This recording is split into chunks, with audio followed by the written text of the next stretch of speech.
So should I prepare for this situation, or should I just be willingly naive? What do you think? Yeah, let's hear your thoughts.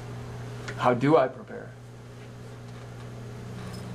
All right, do you know how to start a fire with a battery and a steel wool?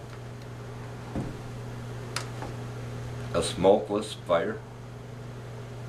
No. Take a 9-volt battery, touch it to steel wool, and it will ignite, and there will be no smoke. Steel wool will burn from the ignition off of a 9-volt battery. Get a gun? Oh hell no. One shot, one kill? Yeah, one shot and a mile around you. Everybody knows you're there somewhere. Go to bow and arrows. Trip lines. Things like this. You want quiet. Snare. If you need it, yes, snares. If you need a gun, take one off your enemy. Off his dead body. But try not to use it. Get you some waterproof matches, get you some water purification tablets. Yeah. Get a canteen. Get a couple good knives. I mean good knives. 440 steel. That's not going to snap. You take a regular hunting knife that you can buy. You stab someone in the back. The blades are going to break off the handle. The metal's too weak. That's the kind of crap they used to send us in Vietnam. Family would send you a nice buck knife. Buck knife isn't 440 steel. Not the big hunting knives. You don't need a knife that's going to break off from the handle. You go out and you get some good knives that are 440 stainless steel. Now those are strong. Those will hold up. You should be able to take a knife, throw it, stick it into a tree, get a grappling hook onto your knife, and you should be able to climb, and that knife should hold your weight. So with my students, they're learning martial arts. They're learning how to use bow and arrows. They are learning how to throw knives and throwing stars, which are called shuriken. They're learning a lot of things. They're learning how to make blow darts and dip them in manure. Once you dip them in manure, you hit around the eye or neck area. The bacteria is going to have your enemy so sick within a matter of hours, they're not going to want to fight.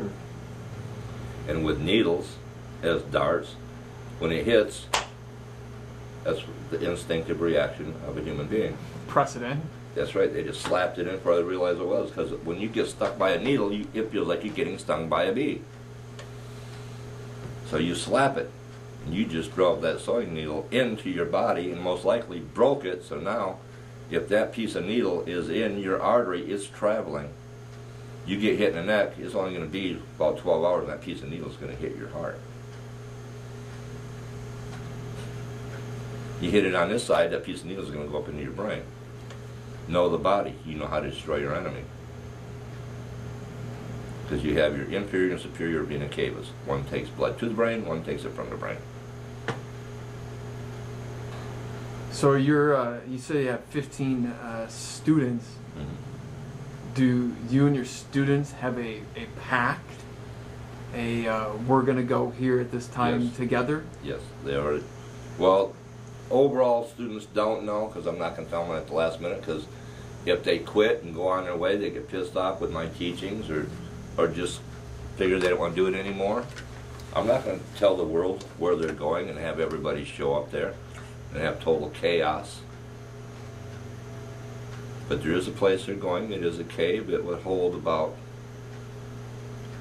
how many people? 1,000? Yeah. And it also has an underground lake in it. Crystal clear, purified, filtrated by the mountains. There are blind fish in that lake. That's where they're going. And then there'll be, is there a time period before emergence, or? It all depends on what kind of all hell breaks loose. But they'll even survive a nuclear blast.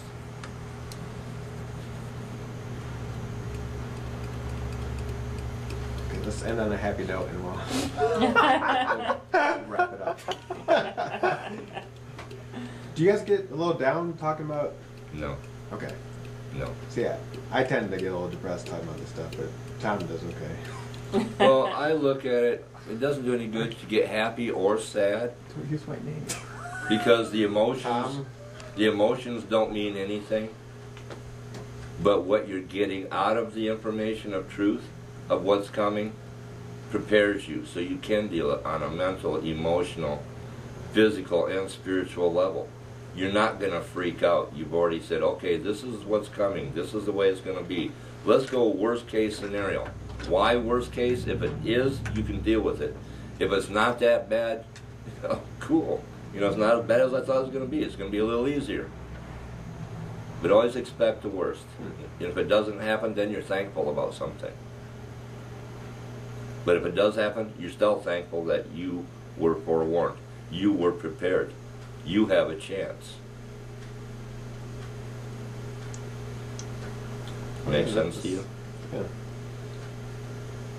There's always light in the dark. And like I told my class last night, everybody looks outside for the light. Be the friggin' light. You don't see it because you're not looking within. But everybody looking at you does see the light. They feel your energy. They feel your wisdom. They feel your love. You're a leader. And all my students, they're not followers. They're leaders in training. Every one of them. If I drop dead, they still have a leader because another one will stand up and take that place. If they fall dead, they still have a leader because another one will step up to the plate and take that place. Nobody gets left behind. I learned that a long time ago. No man gets left behind. And you take care of your own because the rest of the world doesn't really give a shit. So you are all you have.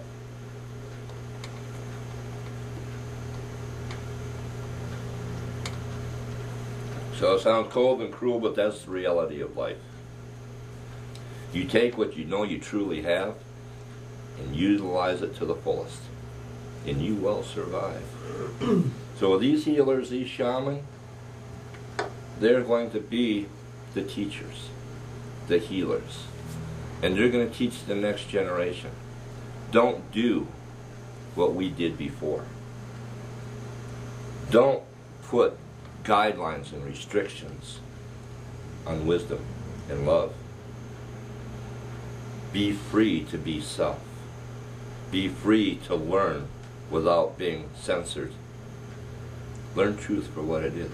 Be and walk that truth. And we just might get it right next time.